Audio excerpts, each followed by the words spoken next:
Welcome back to Healing Through Brokenness, where hope rises from the ashes and truth carries us forward. My name is Nkemjika Azuma. Today, I invite you to speak boldly with me, saying, "My joy has come." Yes, declare it. Let your mouth say it before your eyes see it. Let your soul feel it even when your body hasn't yet danced it. Why? Because we serve a God who makes joy overflow in dry places. Psalm 30 verse 5 says, "Weeping may endure for a night, but joy comes in the morning." I stand here today as a witness that morning has come. The darkness that once loomed has lifted. The weight that bent my shoulders is gone. Why? Because God's goodness has found its way into my life and settled deep into my heart. This joy is not quiet, it is loud. It rejoices with clapping hands, dancing feet, lifted voices. Isaiah 61 verse 3 says, "He gives us a garment of praise instead of a garment of despair." And so I wear that garment today, not because everything is perfect, but because God's presence is undeniable. Let us see our voice as a voice of rejoicing. Yes, you have cried tears, oh, many tears. But now, those tears don't flow from pain. Our tears flow from overwhelming joy. We cry not because we are broken, but because we have been rebuilt and we marvel at the handiwork of God. What of your footsteps? Your footsteps now walk towards accomplishments. Where once you hesitated in fear, but now you step forward in purpose. Just as the psalmist says in Psalm 37 verse 23, "The steps of a good man is ordered by the Lord." And we believe that with every breath. What does your eyes see? Let our eyes identify the vision of joy.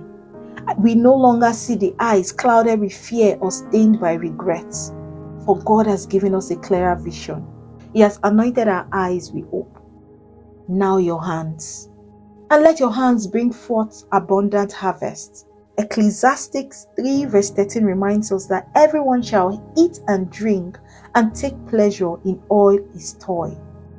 This is God's gift to man. The seed we have planted in secret seasons with trembling hands now bursts forth with joy on every side. Why? Because your joy has come. Your joy has come because you dominate with your feet, not over people, but over fear, over sorrow, and over doubt. Say it with me, "I stand on Christ, the solid rock, and because my foundation is secure, my joy is not shaking."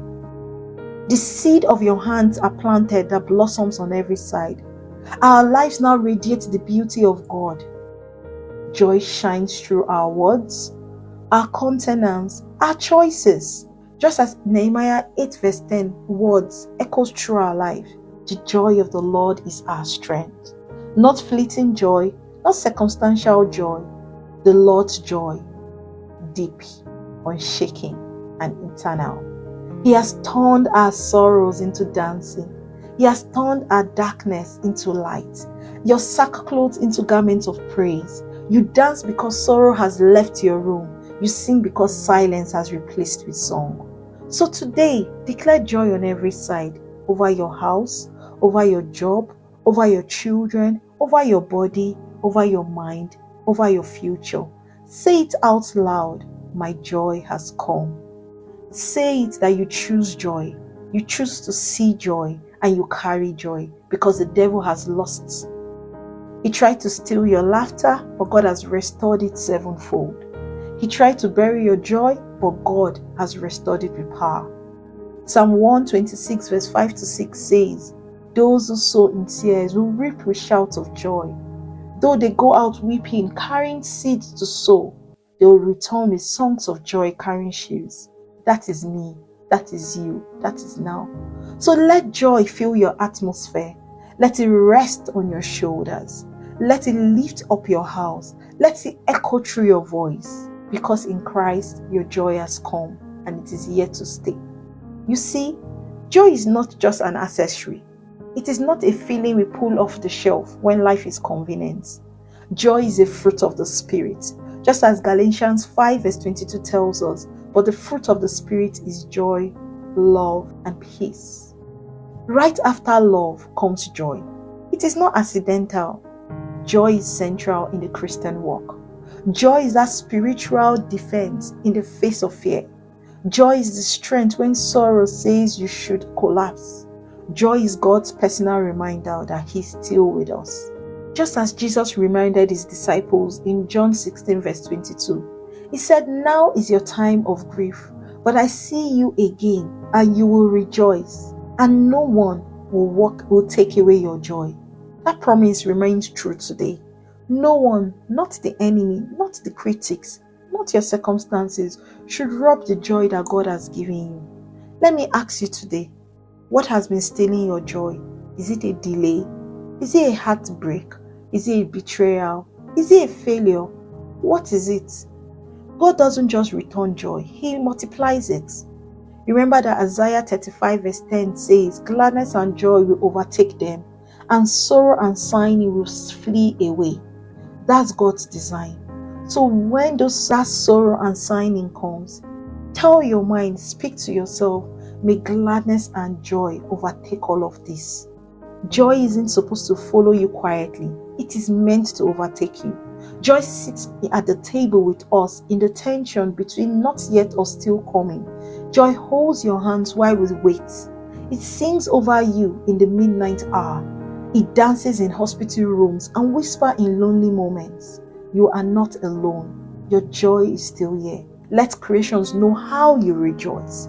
Psalm 96 verse 12 to 13 says, "Let the fields be jubilant, and everything in them. Let all the trees of the forest sing for joy." If trees can sing, so you can. If fields can be jubilant, so you can.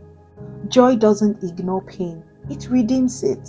Joy doesn't pretend everything is fine, it reminds you God is still God. So now personalize it again. My tears are transformed into healing streams. My hands are built to reap the joyful harvest. My mind are guided by God's perfect peace. My spirits are anchored in promises that never expire. My life, a song of praise that rises above the noise. My joy is no longer optional, it is essential. So I rise today in joy. I speak joy over my future.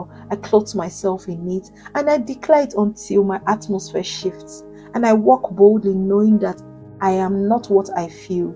I am what God says. Just as Psalm 118 verse 24 says, "The joy of the Lord, this is the day that the Lord has made. We will rejoice and be glad in it." Not tomorrow, not when everything is perfect, but today. Because joy isn't delayed, it is here. So to every listener under the sound of my voice, speak it over yourself. My joy has come. My joy is real. My joy is full, and it is rooted in everlasting goodness of my God. And let your joy be your signature. Let joy be your sound. Let joy be your stand, because your joy has come that heals you from every brokenness. Amen.